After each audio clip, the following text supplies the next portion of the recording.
Hi guys and welcome back. Thanks for watching This Old Thing. I'm Jessie Sage and today we're reading The Girl in the Centerfold by Surrey Marshe, and we are reading Chapter 7, Strangers in Paradise. But if you need to go back or want to go back and check out all of the chapters, I put them all together in a playlist so it'll just play all the way through. You can start with one if you want, down in the info box below. But if you're here and you want to listen, every chapter sort of stands on its own as an interesting little essay about Playboy history. It wasn't meant to, but they're all just super interesting little snapshots of this world. So welcome everyone, get comfy. I have some chamomile tea and let's get reading. Chapter 7, Strangers in Paradise. My second day at Hefner's mansion began with the most fun thing that had happened so far: breakfast in bed. I'd never had breakfast in bed. It was marvelous. A Negro waiter brought scrambled eggs, bacon, toast, orange juice, and tea on a little bed tray. Groovy, just groovy, and I felt very spoiled. For just a second, I thought of changing my mind and sending him back for Cocoa Pops or maybe pancakes, but that would have spoiled the fun.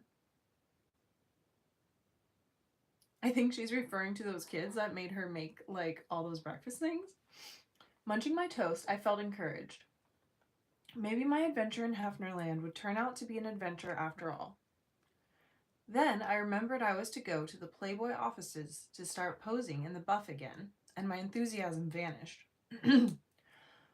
Boobies up, tummy in, fanny out, look sexy. What did Pompeo Posar need more photos for? Kodak could declare a dividend on the film he used in New York. Skin is skin, and boobies are boobies. How many pictures were required? If ever a subject spoke for itself. Oh hell. My good mood was gone, but I was determined not to be a child about posing. I reviewed all the arguments I'd been giving myself. I was being paid, and I'd agreed to do it. I couldn't back out now, so I'd better act as I was expected to. I, Surrey Marshe, an unknown, was about to receive a big spread in a big magazine. I would be launched on a big career as a model, actress, singer, movie star, something. Didn't all the girls think I was so lucky? Didn't Gwen Bayer urge me to do it? Besides, what was wrong with posing in the nude? It was art, like a painting. Nudes had always been great art. What was dirty about it? Wasn't the body a natural thing? And what was I afraid of? I'd already posed for Pompeo Posar. He was a nice man. He looked upon me like a pig, well, maybe a piece of furniture. What did it matter if I posed for him again? I was unaware that most of my arguments were questions.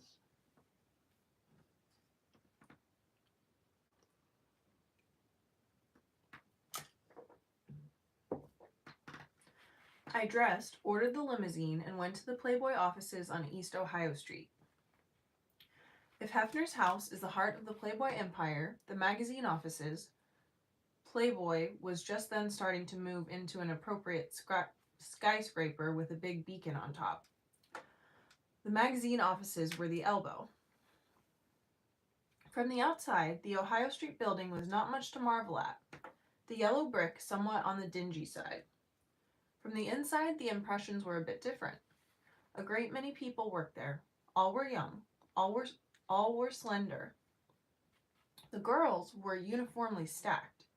They all had long lashes and black eyelids.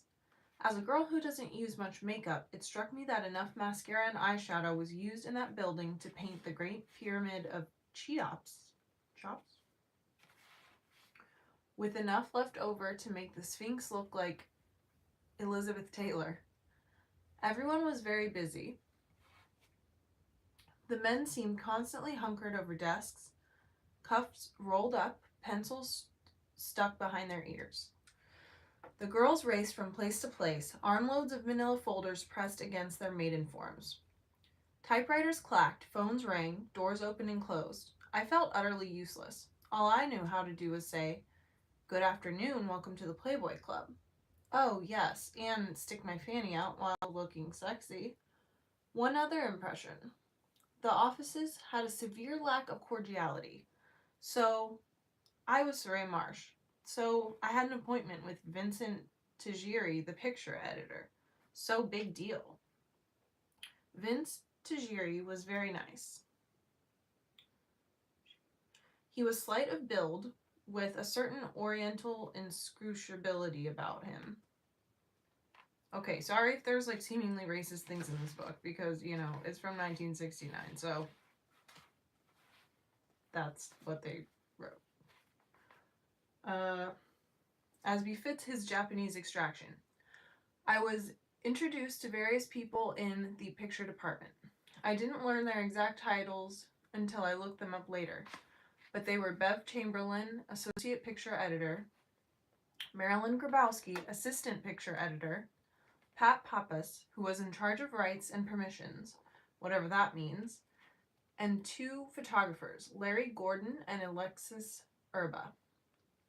I wondered where Pompeo Posar was. All these people were very glad to see me. I was so beautiful, and they just knew I'd enjoy myself.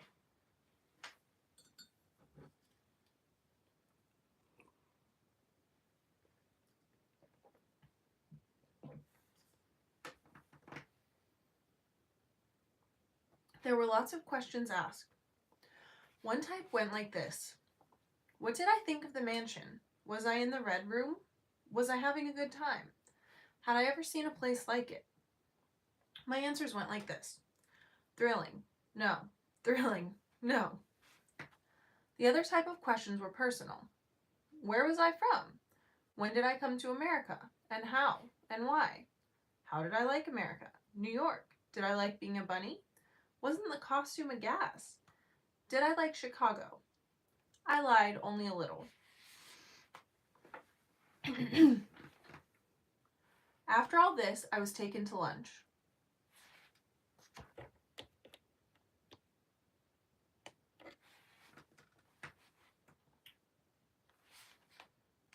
There were four of us. Larry Gordon, some girl I don't remember, Alexis Urba, and I. We went to some restaurant, which I also don't remember, and over cocktails I asked the question that had been on my mind all morning. Where's Pompeo Posar? Alexis Urba answered, He's in Europe, Surrey. I'm to photograph you. Oh no, Pompeo Posar not there. I had to go through the whole thing again with somebody else. I just couldn't. Alexis Urba sensed my reaction.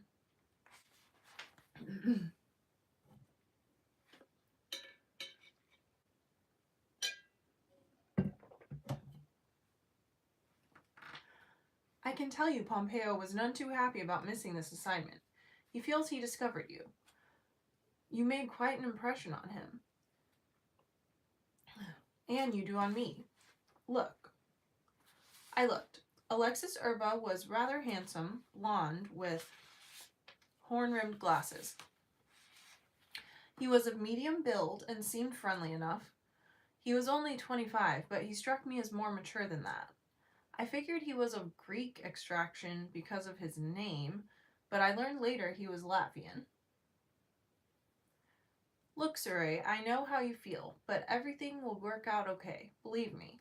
We'll talk and get to know each other, and you'll see everything will work out. She's thinking, don't be a child, Surrey. You agreed to do it. I sought a straw to grasp. I don't want anyone else around when you take the pictures. Alexis Urba smiled. There's a typo. It says Alexis Urban. Unless that's on purpose. Smiled and looked me right in the eye. I wouldn't do it with anyone there. Sorry, I can't say that. It sounds creepy. After an extended lunch, I met with Renee Rossini at her office to sign the Playmate contract. The Playmate contract. After an extended lunch, I met with Renee Rossini at her office to sign the Playmate contract. As many other things about Playboy, the $500 I expected to receive turned out to be an illusion. As Renee explained it, I would receive $2,500 for posing.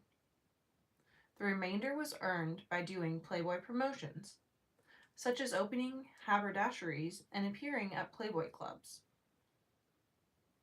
$2,500 is not $5,000, but is still a lot of money. I signed. Afterward, I returned to Mr. Hefner's fun capital. There was absolutely nothing to do.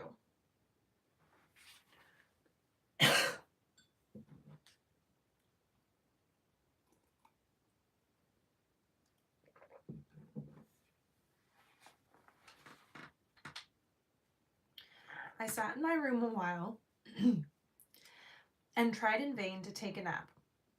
I thought about writing my parents, but I'd have a hard time explaining the Chicago postmark. So I took a long bath, dressed to go out that evening with Alexis Urba, and then went downstairs to wait for him. Some bunnies were congregated in the main room. We chatted, which means I listened to their adventures at the beauty parlor. I was so bored. Maybe I ought to go back to the gold room and order breakfast in bed. That had been a gas. Alexis Urba came in and received a big greeting from the girls. They all seemed to know him and just love him. A reaction I'm sure was an entirely genuine reflection of his sterling qualities. He had a drink, and the yak continued for what seemed an extended time. My face ached from smiling. After a while, I felt rather unoriginal, saying, "Isn't that something?" So I switched to, "How about that?" Everyone thought me a marvelous conversationalist. The evening was nice. Alexis took me to a private club for drinks and dinner. Then we went discothequing, which I enjoy. He danced well for a photographer. He drove me around Chicago, and we walked the streets and talked about many things: Chicago, each other, Playboy, Hefner, photography, the future. He was very nice, very, very nice, genuine, considerate, and fun. Oh, he tried to break rule number 709Z by making a pass, but I said no, and that was that. He didn't sulk. I guess he just wanted to know where he stood, and I guess he didn't object to the terrain. He took me home about 1 a.m. I wasn't sleepy, which I was discovering was an unfortunate condition in Hefner's house. I ran into Jean in the main room. He suggested a swim, so we swam for a while, then had a cup of tea. The swim had been something to do after all. I went to my room and slept. The third day in Hefnerland was another blockbuster. After breakfast in bed, I went to Ohio Street to see Alex. He took me into the studio to watch workmen build the set wherein I was to be photographed. It was a pink, Playboy pink, bathroom. Pink walls, pink plumbing, pink everything. I was to pose just stepping into the shower. That had been Pompeo Posar's best shot. Everybody thought this was great. Then came another long lunch with Alex and another couple. Then Herb the limo appeared and drove me back to the mansion. But I didn't go in. I was beginning to think of the place more as a prison, so I went for a long walk by myself. It was something to do. That evening, I had a date with Larry Gordon, the photographer. Dang. Busy.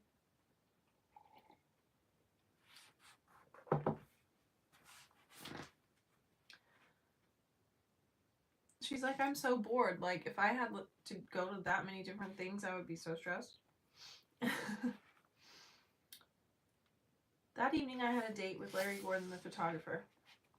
He was young, quite good looking, and pleasant. Although so tall, we looked rather absurd together, but I liked him. We had several dates. He filled some of the lonely hours, and I was grateful for his attentions. That night after dinner, we drove around Chicago in his sports car. After he left me off at the mansion, I took a swim. Jean was not around. Then did absolutely nothing. I sat in the main room, bored beyond belief, and finally went into the kitchen to read a newspaper. The only newspapers in the place are brought in by the help. I'm sure tales of my boredom are hardly enthralling, but I have to tell it like it was. Being the world's #1 Playboy may be a blast for him, but visiting the world's #1 Playboy, at least for this visitor, was Dullsville. It was like watching a 3-week movie of a chess game in slow motion. It may be just me. Perhaps other people are thrilled with heroically proportioned statues, acres of oak paneling, medieval armor, and electronic gadgetry. But just in case, I recommend the visitor bring several good books and a stock of magazines. I'm not sure why Hefner's pad is so boring. It may be that it is the residence of a recluse, cut off from the world, artificially lighted and climatized, constantly cleaned and polished, wanting and needing nothing. In the house there is no night or day, indeed no awareness of time itself. I'm sure Hefner and the 5 secretaries and other employees are busy, but for the visitor it is a drudge, a total dreary drudge. Perhaps another reason for the boredom is that everything written about this place, the whole aura surrounding Hefner, leads you to anticipate a swinging, celebrity-filled, orgiastic pad of debauchery. Okay, so I didn't expect daisy chains amid the medieval armor, but I thought there'd be at least a little sin. After all, the Playboy spread on the house had 15 pictures or more. After all, the Playboy spread on the house had 15 pictures of more or less naked girls cavorting through the house, and 20 others of dancing, singing, swinging celebrities. I'm sorry, but I never saw anybody with their clothes off, and the biggest celebrity was Humphrey, who's a relative of Sammy Davis's dog. You know, the pictures may have been worth 1,000 words, but the article provided the words too. Some see the mansion as a restful retreat from their own overcrowded milieus. Others seek it out as a scene of sybaritic pleasure. The article said Hefner can't always add his presence to the pleasure, but he sees to it, even in absentia, that his house guests and visitors have a good time anyway. I'm sorry, but he didn't see to it that I had a good time, unless I was expected to be one of those who got a nice rest while there. That you can do, almost as well as in a mausoleum. I know my experience in Hefner's mansion confounds the elaborately concocted image of the place. So much ecstatic prose has been published by and about Hefner and his house in Time magazine, Life magazine, the Saturday Evening Post, and just about every other leading magazine, not to mention many radio and television shows, that sometimes I think there must be some quirk in my personality which made me find boredom where others found sybaritic pleasure. But for me, the days, almost 3 weeks of them, passed like, well, have you ever had the feeling that time was like standing still? I have, in elevators. The brief seconds I'm riding in an elevator have always seemed to me to be scissored right out of time. The elevator ride has no relationship to what I was doing before I got on or what I will do after I get off. I always had the feeling that time stopped when I got on the elevator, to resume, hopefully, when I step out. To me, my visit to Hefnerland was a 3-week elevator ride. Oh, I was comfortable. It was an extremely luxurious elevator. And unlike bunnies, my bodily functions were well cared for.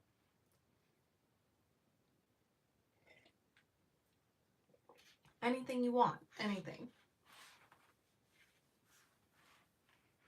But time stood still. Starting with the 4th day, I posed for Alexis Urba, an exercise to be described shortly. The rest of the hours might be described as a frantic yawn. Yes, I think a yawn can be frantic, particularly at Hefner's house, as I tried to fill the time with aimless conversations with aimless people, watched television, ate out of boredom rather than hunger, and gained weight, swam, had an occasional date with Larry Gordon, and slept and followed that with a nice nap. I met I met four interesting people at Hefner's house: Hugh Hefner, Mary Warren, Shel Silverstein, and Lisa Baker.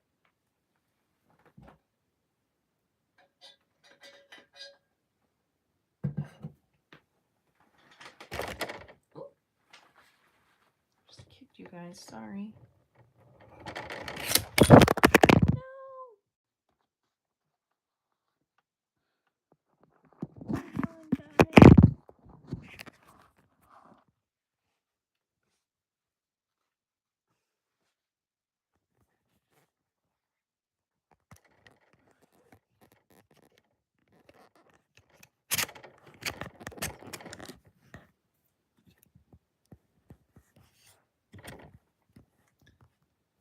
Dang.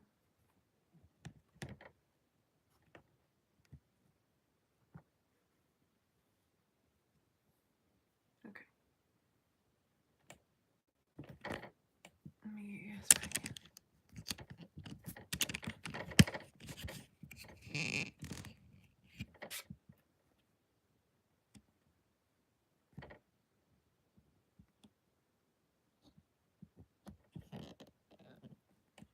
I broke my tripod earlier this week, so I had to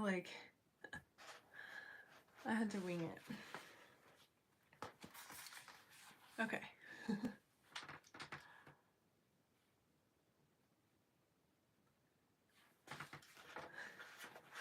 All right, if you just joined, you just fell to the floor and were rescued. So we're gonna start again there. My poor tripod. Okay.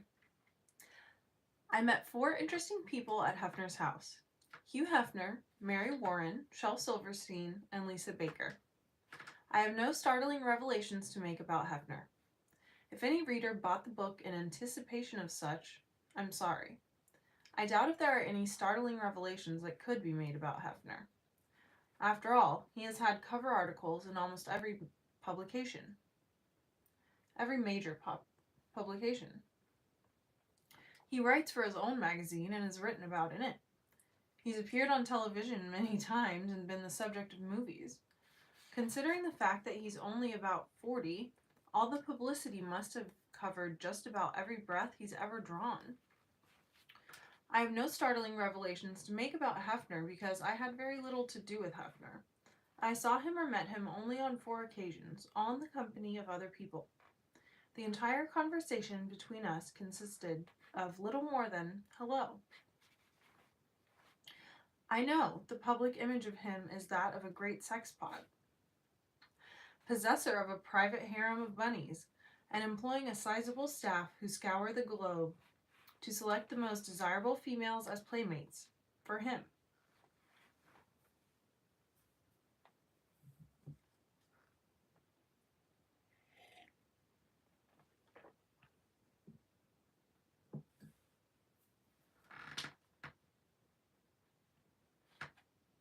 Playmates for him. This image may be correct. I certainly get the impression that he has no objection to it.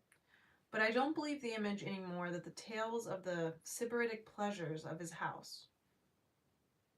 I don't believe the image any more than the tales of the sybaritic pleasures of his house. Hefner never invited me for a spin on his rotatable bed. Neither did he give me the impression that his failure to ask me was a product of any particular, or even a shred of, self-denial on his part. Now, I'm quite willing to admit that his lack of interest in me may have been the result of my not turning him on. After all, he didn't turn me on either. But truly, for various reasons, I believe the tales of Hefner's sexual exploits are greatly exaggerated. I'm not trying to put Hefner down by saying this. On the contrary, I'm trying to build him up. It's truly amazing that the notion persists that Hefner is some kind of animated dildo. Even more persistent is the belief that having been a playmate, I was screwed by Hefner. The prevailing attitude seems to be that this is an undeniable fact. Therefore, there's no point in my denying it, for I'm obviously lying. I tried as hard as I know how to be honest in this book, even admitting my various misadventures. There's no reason why I'd lie about Hefner. Besides, if he made love to a dozen playmates a year, 24 bunnies who inhabit the house, 5 secretaries, and several hundred other female employees, well, I came to praise Hefner, not bury him. The first time I saw Hefner was on the occasion of the really big fun event in the house, the Sunday afternoon movies.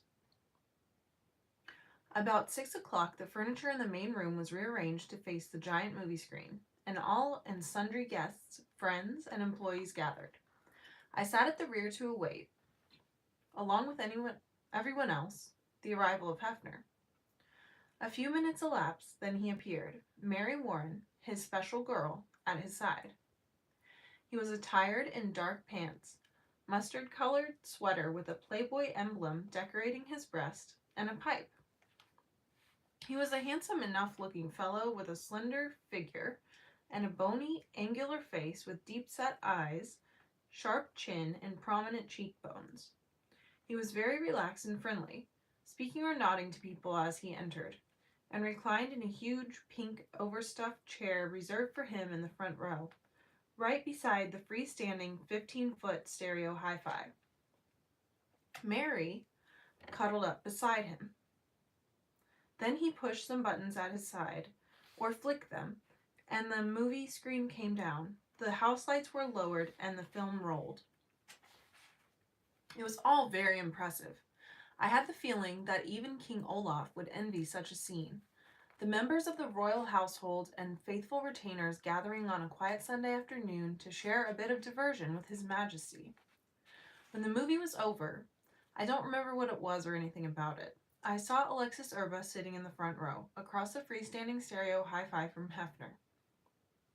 Alex was the only person I knew, so I went up to say hi. He made room for me to sit down. He made a motion with his head and whispered, "That's the big boss. That's Hefner." Instinctively, I turned to look at him, and Hefner turned to look at us across the 15-foot freestanding... Oh, never mind. "Aren't you going to stand up?" Alex said. I looked at him in consternation. Alex repeated himself. "Aren't you going to stand up?" "Why should I?" "You can't just sit there." His tone indicated that I must have just thumbed my nose at the Pope or something. The crisis in protocol was resolved when Hefner arose and came over. Alex bolted out of his chair, and I arose too. "This is Surrey Marshe," Alex said. "We're doing a centerfold." Hefner extended his hand, or maybe I stuck mine out. Anyway, we shook hands. He looked at me, smiled behind his pipe, and said, "Hello." That was it. He passed by, spoke to a couple of other people, and left the room, sufficiently diverted by the Sunday afternoon movies.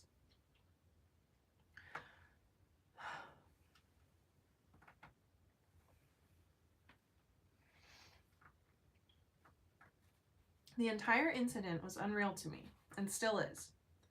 Hefner didn't do anything to provoke it, but he was... Hefner didn't do anything to provoke it. He was just a guy going to the movies. But the attitude of deference shown him was one I associated with royalty. He was clearly, obviously, unmistakably, the leader. His Majesty Hefner, the first honoring us with his presence. Perhaps it is like this with any large American business enterprise. I've certainly had no experience to know one way or the other. Hefner was the leader. He started Playboy with $600 of borrowed money and built it almost overnight into a publishing entertainment empire. I knew he ran it in an extremely personal way, overseeing almost everything that happened in it, despite the existence of several thousand employees. Perhaps it was only natural that he be afforded deference and be treated with awe.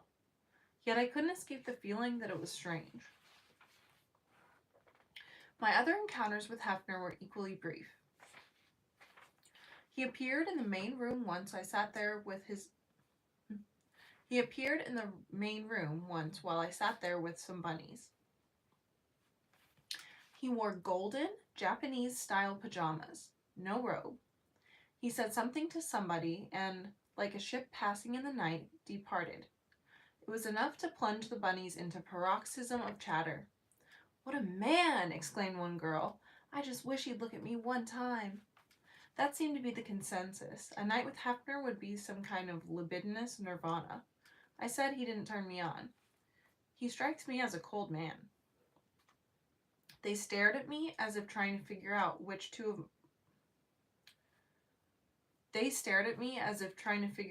of my two heads had uttered such blasphemy. The only other time I saw Hefner during my first stay at his house was about 3 o'clock one morning. Jean and I were having eggs or something in the dining room. A bunny came in and sat with us.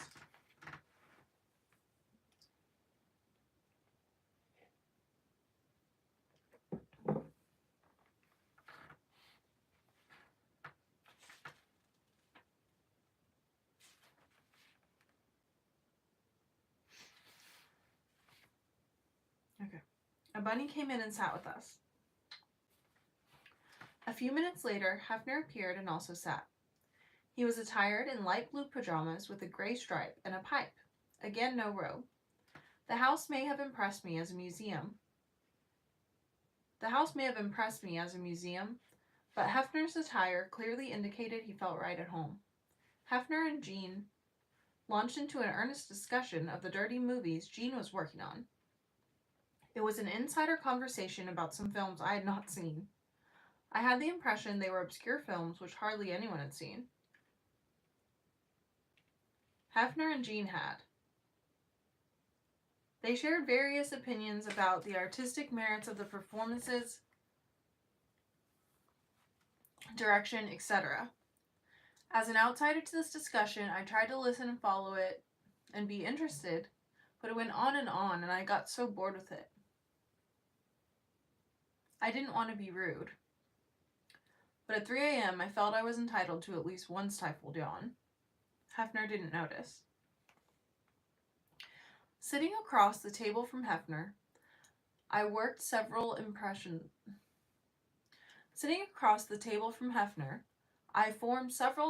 of him.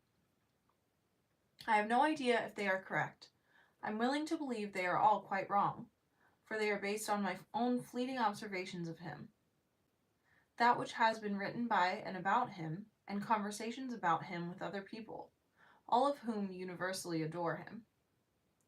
Hefner struck me as a man who prefers the company of men. He was quite animated in his conversation with Jean. He also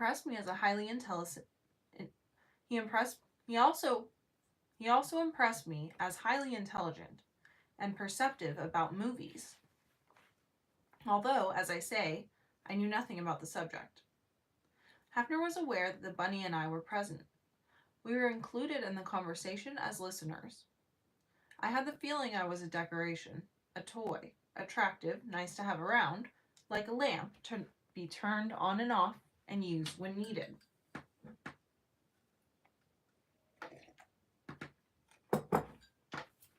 Like a lamp to be turned on and off and used when needed.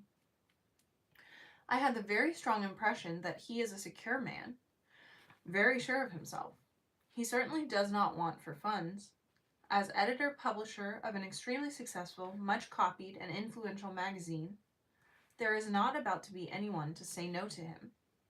He lives in a palace of his own design where he is the absolute monarch. If he wants anything, it comes to him. Anything you want, anything. He rarely goes out. As I get it, he leaves the premises only a few times a year, and then moves in carefully controlled Playboy settings. The news and television shows come to him pre-recorded. Obviously, he can see what he wishes to see and hear what he desires. He's totally secure in the milieu he has concocted.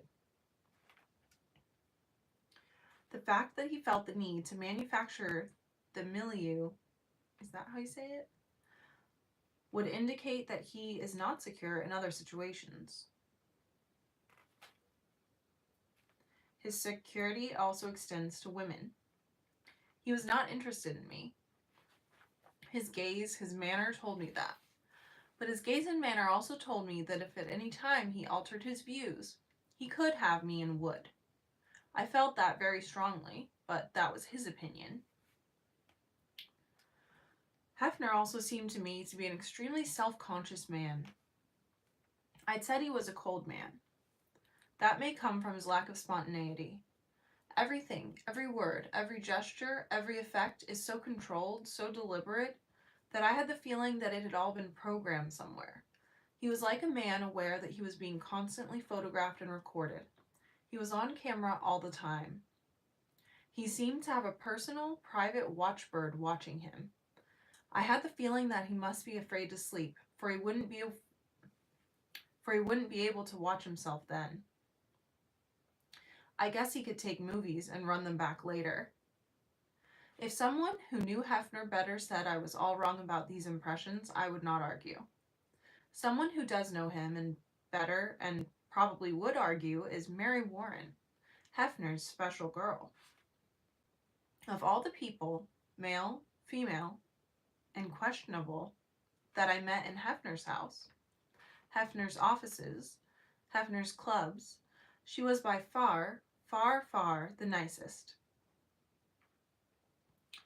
If a man can be judged by his special girl, then Hefner must be judged a grand man. Ooh. If a man can be judged by his special girl, then Hefner must be judged a grand man, because Mary Warren loved him desperately.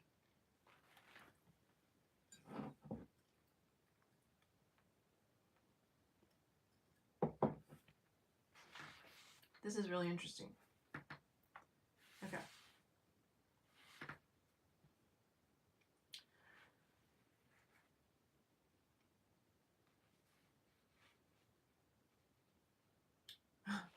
And then I lost my spot. If a man can be judged by his special girl, then Hefner must be judged a grand man, because Mary Warren loved him desperately. I use the past tense only because I've lost touch. She may still love him, I just don't know. But Hefner had special girls before Mary. Will Mary hold her man? Will Mary and Hugh grow old together? Listen to tomorrow's chapter of... I don't really know Mary Warren, but I liked her very much, and for a simple reason. She was the only person in the entire Playboy organization who ever talked to me. I don't mean moving the lips and chattering like a hyena crossed with a magpie in heat. Talk there was lots of, but Mary Warren had something more. She used to show up at Hefner's mansion in the late afternoon, after she got off work at whatever she did in the Playboy offices. Maybe Hefner would be asleep or busy or something, so she'd sit in the main room killing time until he was ready for her. We talked several times. She was a lovely girl with warm brown hair, fine, chiseled features, soft voice, and a traffic-stopping figure. More importantly, she was a giver. She was interested in me. I wasn't just somebody she met. She wanted to know me, talk to me, find out what I thought and felt, my likes and dislikes. She wanted to share with me and put me at ease and please me. She was devoid of phoniness. I have no great memory of our conversations. She was interested in Norway and my family and why I'd come to America. I mean, really interested, and where I'd lived and how things had gone with me. And she talked about herself a little, her work and home and things like that. I remember I asked if she'd ever been a playmate, and she said she hadn't. I asked if she wanted to be, and she said she would, sort of, but her parents would be terribly upset by it. I asked her if she thought I should be. It would be easier for me, she said, with my parents in Norway. I could do what I wanted. Like I say, Mary wasn't too smart, but very nice.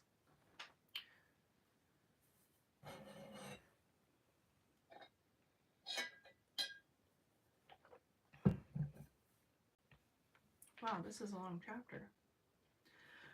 I asked her if she loved Hefner. Yes, she said, very much. And she did. It came out her pores. It was as obvious as... What is as obvious as a woman in love?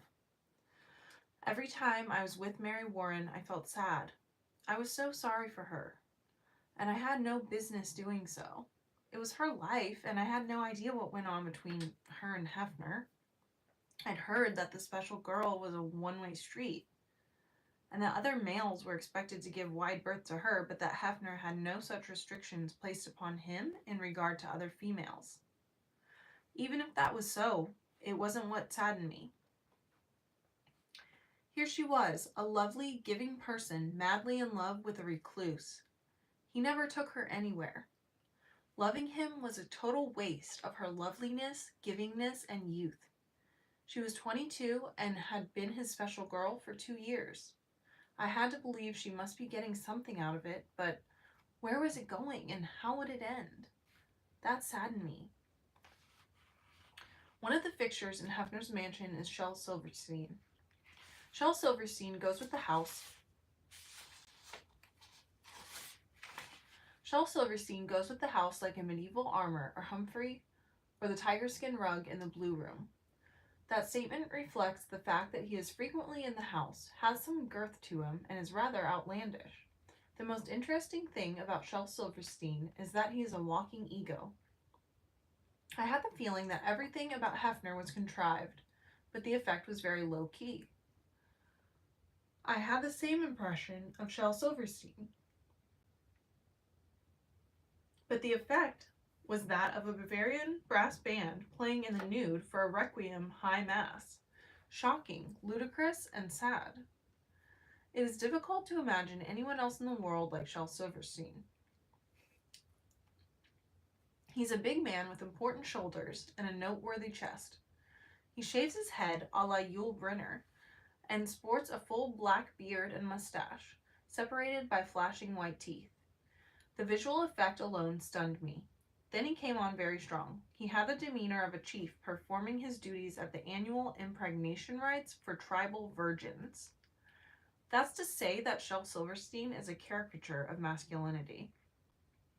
His appearance and attire declare this. So would he. So does he. He entertains on the guitar, singing what Playboy would declare to be ribald songs, but the rest of the world would call dirty. Between verses he tells ribald stories, laughing heartily at them, and, to top the caricature, all in his high, squeaky Mickey Mouse voice. The effect upon me as he entertained a group of bunnies in the main room was so shocking that I had to laugh. Shel Silverstein is a cartoonist, or, as Playboy puts it, a satirist. He travels to various places to produce features for the magazine featuring Shel Silverstein in line drawings, Shel Silverstein in photographs, Shel Silverstein in text, all showing Shel Silverstein captivating and making out with girls. Shel Silverstein appeared at Hefner's house about the middle of my stay there. He moved immediately into the Red Room. He apparently has some sort of squatter's rights to it, and evicted Jean to the Green Room, which is somewhere else in the building. I like Shel Silverstein. He was the only person I saw in the house who seemed to be having fun. He was entertaining and amusing, both extremely rare in Hefnerland.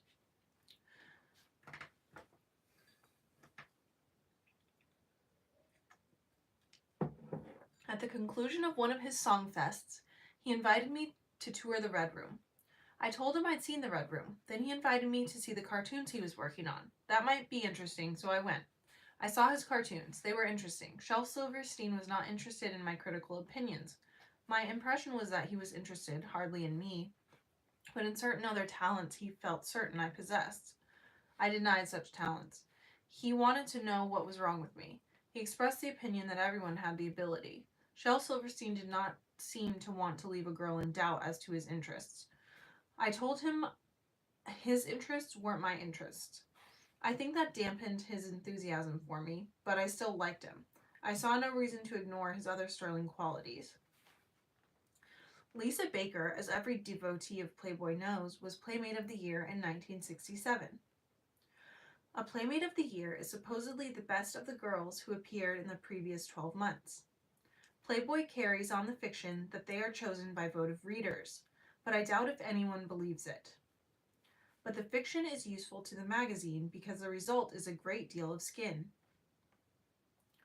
All of the previous Playmates are reprised in the January issue. A couple of months later, Playboy may have a runoff between 2 or 3 girls, affording an opportunity for more skin. Ultimately, a single girl is chosen and 10 or 12 views of her anatomy presented. With all this photography, and don't forget the Playboy calendar, which provides a month-long view, the Playmate of the Year has had enough uncoverage to make her body as familiar as the average wife's is to her husband on their silver wedding anniversary. According to Playboy, being Playmate of the Year is one of life's higher privileges. She's lavish with gifts, including a Playboy pink sports car and other items. According to Playboy, being a Playmate of the Year is one of life's higher privileges. She's lavish with gifts, including a Playboy pink sports car and other items.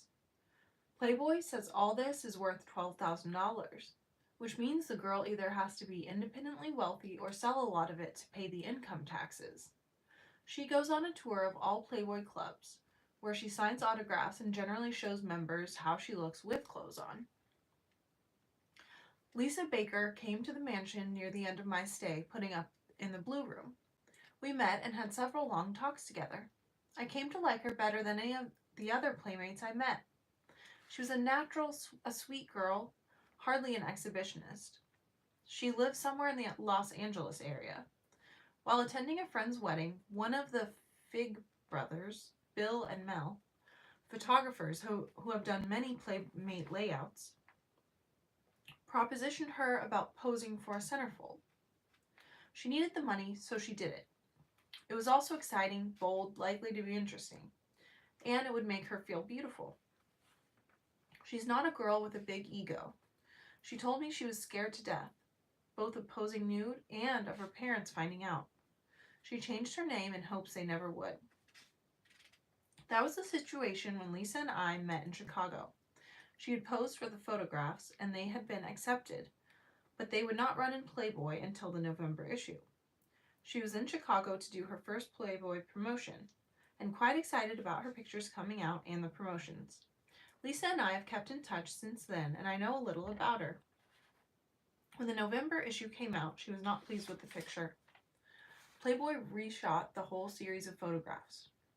Her parents did find out and were upset, but there was nothing they could do about it.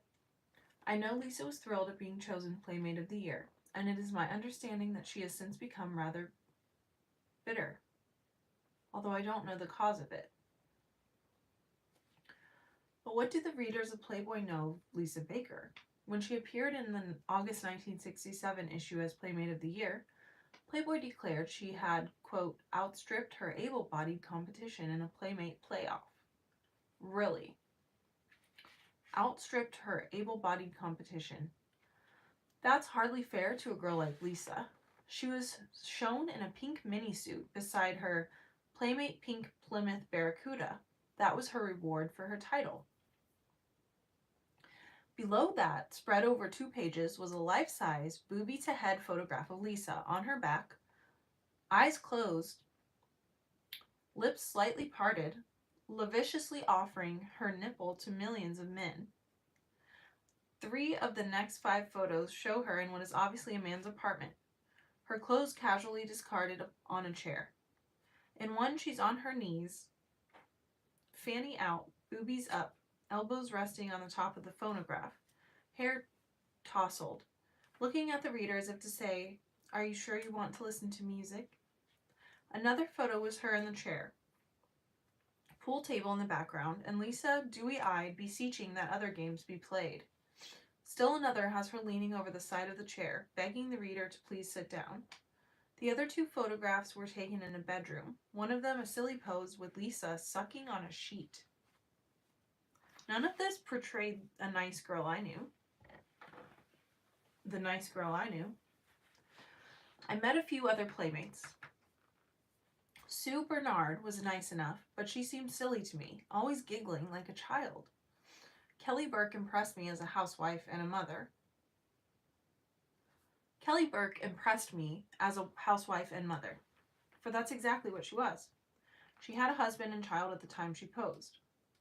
Tish Howard, who Playboy calls its patrician playmate, was and billed as a debutante, lived up to the image.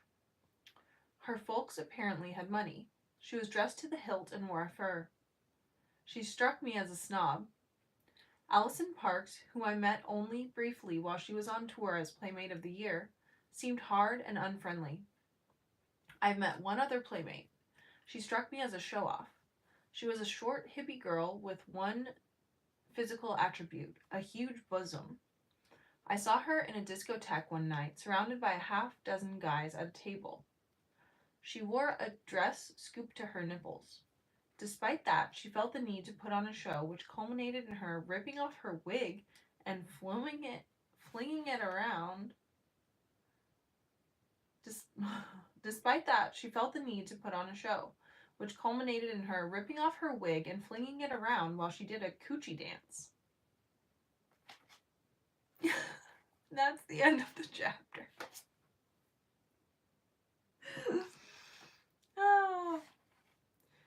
Oh man.